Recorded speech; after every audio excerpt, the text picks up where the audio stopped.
성도님들을 사랑하고 축복합니다. 5월 22일 금요일 함께 나눌 생명의 산 말씀은 고린도전서 7장 1절에서 16절의 말씀입니다. 하나님의 말씀 읽도록 하겠습니다. 너희가 쓴 문제에 대하여 말하면 남자가 여자를 가까이 아니함이 좋으나 음행을 피하기 위하여 남자마다 자기 아내를 두고 여자마다 자기 남편을 두라. 남편은 그 아내에 대한 의무를 다하고 아내도 그 남편에게 그렇게 할지라. 아내는 자기 몸을 주장하지 못하고 오직 그 남편이 하며 남편도 그와 같이 자기 몸을 주장하지 못하고 오직 그 아내가 하나니 서로 분방하지 말라. 다만 기도할 틈을 얻기 위하여 합의상 얼마 동안 하되 다시 합하라. 이는 너희가 절제 못함으로 말미암아 사탄이 너희를 시험하지 못하게 하려 함이라. 그러나 내가 이 말을 함은 허락이 아니오 명령은 아니니라. 나는 모든 사람이 나와 같기를 원하노라. 그러나 각각 하나님께 받은 자기 은사가 있으니 이 사람은 이러하고 저 사람은 저러하니라. 내가 결혼하지 아니한 자들과 과부들에게 이르노니 나와 같이 그냥 지내는 것이 좋으니라. 만일 절제할 수 없거든 결혼해라. 정욕이 불같이 타는 것보다 결혼하는 것이 나으니라. 결혼한 자들에게 내가 명하노니 명하는 자는 내가 아니요 주시라. 여자는 남편에게서 갈라서지 말고 만일 갈라섰으면 그대로 지내든지 다시 그 남편과 화합하든지 하라. 남편도 아내를 버리지 말라. 그러나 사람들에게 내가 말하노니 이는 주의 명령이 아니라 만일 어떤 형제에게 믿지 아니하는 아내가 있어 남편과 함께 살기를 좋아하거든 그를 버리지 말며 어떤 여자가에게 믿지 아니하는 남편이 있어 아내와 함께 살기를 좋아하거든 그 남편을 버리지 말라. 믿지 아니하는 남편이 아내로 말미암아 거룩하게 되고 믿지 아니하는 아내가 남편으로 말미암아 거룩하게 되나니 그렇지 아니하면 너희 자녀도 깨끗하지 못하니라. 그러나 이제 거룩하니라. 혹 믿지 아니하는 자가 갈리거든 갈리게 하라. 형제나 자매나 이런 일에 구애될 것이 없느니라. 그러나 하나님은 화평 중에서 너희를 부르셨느니라. 아내된 자여 내가 남편을 구원할는지 어찌 알 수 있으며 남편된 자여 내가 내 아내를 구원할는지 어찌 알 수 있으리요. 아멘. 고린도전서 7장을 읽어보면 알 수 있으신 것처럼 부부관계와 결혼에 대해서 오늘은 이야기하고 있습니다. 바로 말씀의 본론으로 들어가기 전에 생명의 삶을 묵상하면서 121쪽에 나와 있는 묵상 에세이도 제가 함께 읽어보았는데요. 인상 깊은 내용을 하나 나누면서 시작하고자 합니다. 결혼식이 무엇이에 대해서 잘 기록되어 있습니다. 제가 읽어드리자면요. 결혼식 역시 신랑 신부가 지금 느끼는 사랑을 축복하는 마당이 아니다. 안에서 이리저리 뛰노는 감정이나 밖에서 사납게 요동치는 환경에 휘둘리지 않고 앞으로 상대에게 사랑스럽고 신실하며 진실하겠노라고 하나님과 가족, 사회기관 앞에서 약속하는 자리다. 이 내용을 좀 빨리 읽어서 좀 훅 지나간 것 같은데요. 이 내용을 나누고자 하는 가장 큰 이유는요. 오늘 나누고자 하는 말씀의 내용과 연관되어 있기도 하지만 결혼에 대해 고민하는 우리 청년들과 우리 성도님들의 자녀들에게 도움이 될까 하는 마음입니다. 에세이 내용처럼 결혼식은 감정을 확인하는 자리가 아닙니다. 한 남자와 한 여자가 만나 미래를 약속하는 언약의 자리입니다. 결혼식은 결혼식이 만약에 감정을 확인하는 자리가 되어버린다면 우리의 감정이 틀어졌을 때 이혼도 가능하다라는 말이 되어버리고 맙니다. 제가 우리 청년들의 신혼의 환상에 대해서 초를 놓는 말을 좀 종종 하는데요. 달달한 신혼 생활을 생각합니다. 하지만 신혼은 정확하게는요, 달콤 쌉싸름합니다. 좋을 때는 한없이 좋아요. 하지만 그렇지 않을 때는 한없이 그러합니다. 감정은 시시각각 변하기 때문입니다. 그러므로 결혼식은요, 이러한 감정의 자리가 아닙니다. 감정을 확인하는 자리도 아닙니다. 하나님 앞에서 함께함을 약속하는 언약의 자리라는 사실을 우리는 기억해야 할 것입니다. 앞으로도 서로에 대해 하나님과 성도들 앞에서 나눈 그 언약을 신실하게 다루시고 그리고 신실하게 이루시고 그러한 언약을 만들어 가신 우리 청년들, 우리 성도님들 모두 되기를 간절히 소망하는 바입니다. 이제 말씀으로 넘어가자면요. 사도 바울은 1절에 이들이 쓴 문제에 대해서라고 말을 합니다. 이는 결혼에 대한 잘못된 사상의 차이로 발생한 갈등을 말하는 것인데요.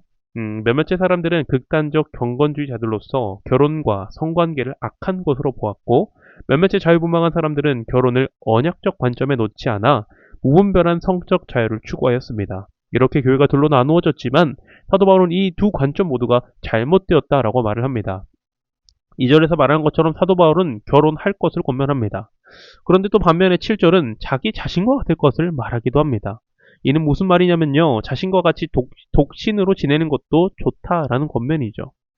아마 이 생각이 오늘날 이 독신에 대한 생각이 오늘날 청년들에게 많이 있을 것입니다. 몇몇 청년들이 저에게 독신주의에 대해서 질문을 한 적이 있습니다. 확실한 것은요. 독신주의 자체는요. 잘못된 것이 맞습니다. 하지만 독신 자체가 잘못된 것은 아닙니다. 사도 바울과 같이 주의 사명을 위해서 주신 은사대로 독신으로 간다면 그것은 귀한 일이죠. 하지만 오늘 본문의 배경상 아내가 있음에도 불구하고 혹은 아내가 없음에도 불구하고 무분별한 성적 자유를 추구하는 사람들을 향해서 사도 바울은 책망을 합니다. 죄와 자유를 즐기기 위해서 결혼하지 않는 것은 잘못된 것입니다. 반면 죄를 이기기 위해서 결혼하는 것은 좋은 선택인 것이죠.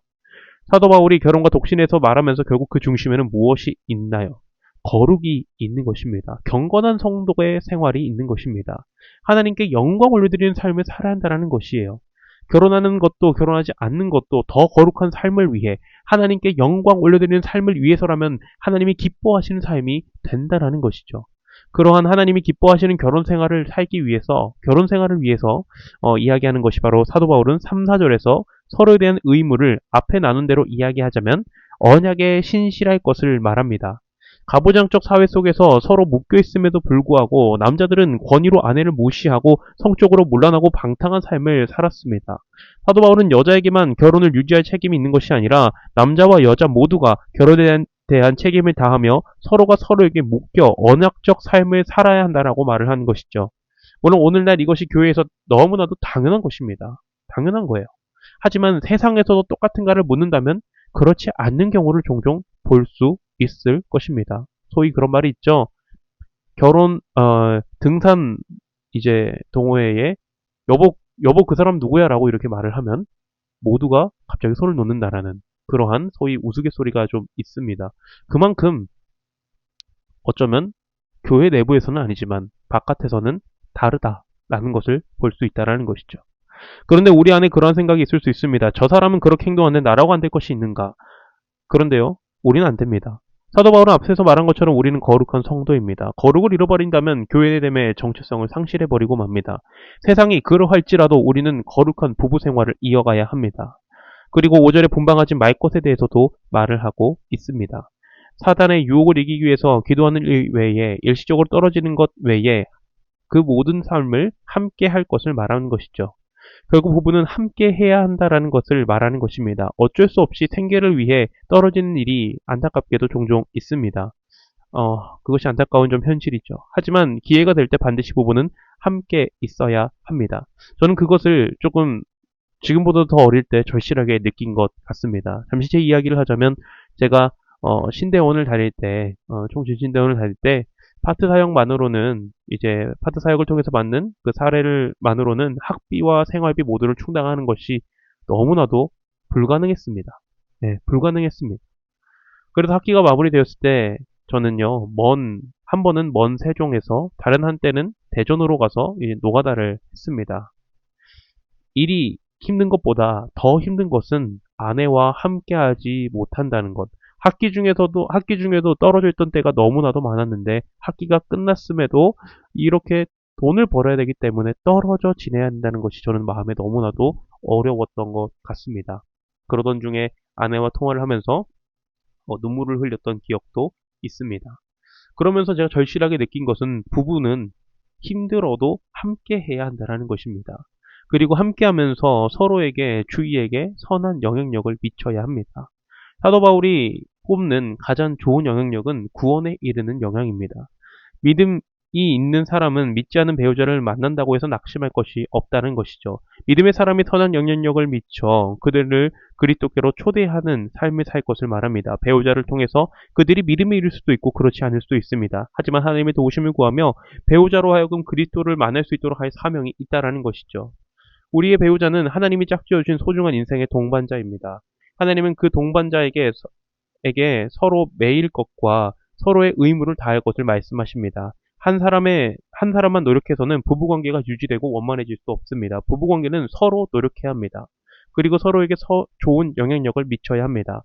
특별히 배우자가 아직 그리스도를 영접하지 않았거나 믿음의 초보에 있다면 우리는 선한 영향력을 더더욱 미쳐 그리스도교로 초대하는 우리 성도님들의 삶이 되기를 간절히 소망합니다. 기도하겠습니다. 은혜로신 아버지 하나님 그 은혜를 감사합니다. 아버지 하나님의 은혜로 오늘도 이렇게 말씀을 나눌 수 있도록 인도하시니 너무나도 감사합니다. 하나님께서 세우신 최초의 공동체 가정에 대해서 나누었습니다.